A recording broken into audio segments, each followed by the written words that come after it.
G'day mates, I'm Vizier and I'm here with a Borderlands 3 video. Now today we're having a look at the unique guns that you can get from the side missions from the new DLC, Guns, Love and Tentacles. Now these guns are not too bad, there are 3 of them and I'll be covering all of them in this video. The first one is the Sacrificial Lamb, and for that one we're going to be going to Skittermore Basin and hitting up Iesta for the quest We Slash. Now, Iesta is the guy at the party that when you look at him, he goes, "You just made eye contact with me. That means you want to fight. Come on, fight me, you fuck off, you pathetic fuck." Basically, slash means fight in his language, whatever language that is, and that's what you'll basically be doing for the entirety of these 3 missions. So, you know, you'll do the missions. You gotta get some shit for him. You gotta go back, you gotta fight him, he gets another health bar each time you fight him, and when you finish all that shit, he becomes an invincible, and you gotta fight that. Now, don't go farm him, because he doesn't drop anything. I tried, he does not have a dedicated legendary drop. Why Gearbox would make an invincible without a legendary drop is beyond me. Why would they do that? Who knows? But you get this sweet gun at the end. So, it's called the Sacrificial Lamb, the red text reading Kalima Shakti D, which is a nod to a scene in Indiana Jones and the Temple of Doom. Kalima Shakti D. It also means a chant in Hindu. I don't know, go look it up, it's kinda weird. Talking about killing a pig and drinking its blood, whatever. Now, in terms of stats, the damage is quite low at 693 by 7. For substats, we've got 44% weapon damage and 21% weapon fire rate. Now, it is a TDR gun, so whenever you reload, it will be thrown and explode. This one homes in and shoots enemies. It also will heal you for 25% of the weapon's damage when it explodes. Now I've got some gameplay here for you. As you can see, it is absolutely shredding these wolves. I'm joking, this gun is pretty terrible, guys. There was one thing, however, that was kinda weird. When I was reloading the gun, I was expecting it to explode when it hit an enemy, but it was latching on to these wolves and making them turn around. And then I throw the gun here and it latches onto me and gives me a dick with a red laser pointing out. It wasn't shooting or anything.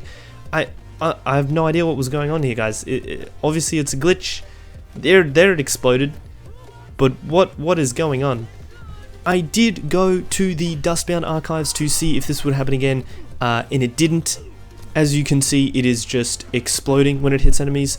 So, I don't know what that glitch was, it doesn't mean anything, the gun's trash, let's continue. So, the next gun here is going to be the Firecracker. Now to get this gun, you're going to have to complete the full main story for the DLC, and once you do, you will be going to the Lodge, and Wainwright Jacobs will be giving you that quest. Basically, Gage has one more surprise for the happy couple, and that is going to be some fireworks. All you need to do for this quest is get some fireworks, place them, and then return to the lodge to set them off. And once you do, you will be rewarded with the Firecracker. Now, the red text for this gun reads, "Ooh, ah." And that's basically what white people say when they see fireworks.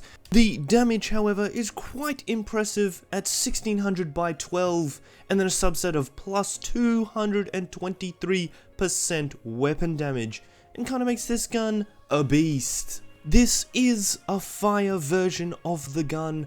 I doubt you'll be able to get any other element other than fire, seeing it is called the Firecracker. And what this means is, it's not very good against enemies with armor. However, it is an absolute monster against enemies with flesh. There is a trick to this gun, it will shoot like fireworks. The damage is times by 12, so each of those 12 shots will shoot off in a different direction and basically become a firework. So to get the most amount of damage, you want to be up close and personal with whatever you're shooting at.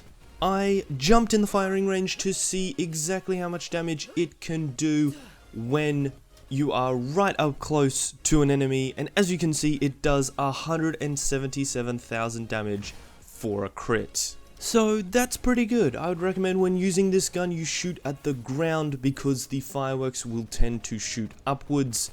And it does do splash damage, so that is how you're going to get the most out of this gun. Now, I'm on Mayhem 4 with Guardian perks disabled, and it is doing an alright job. I would probably put this in a low A tier, high B tier rating, just because the damage is there. However, the spread of the damage is quite inconsistent, and you do have to watch where you're aiming when using this gun. Nevertheless, I was quite surprised how this unique performed.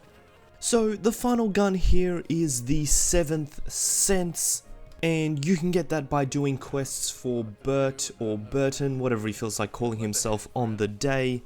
The quests are called Cold Case, and they will become available once you finish the main quest with him in the Dustbound Archives. Now, like the first gun that I showed you, he does have 3 quests to be completed, and they follow the story of his daughter, who has been banished to the Shadow Realm, and you need to free her. Once you kill all the shit that's been haunting her, she will say her goodbyes, and Bert's alcoholism flares up.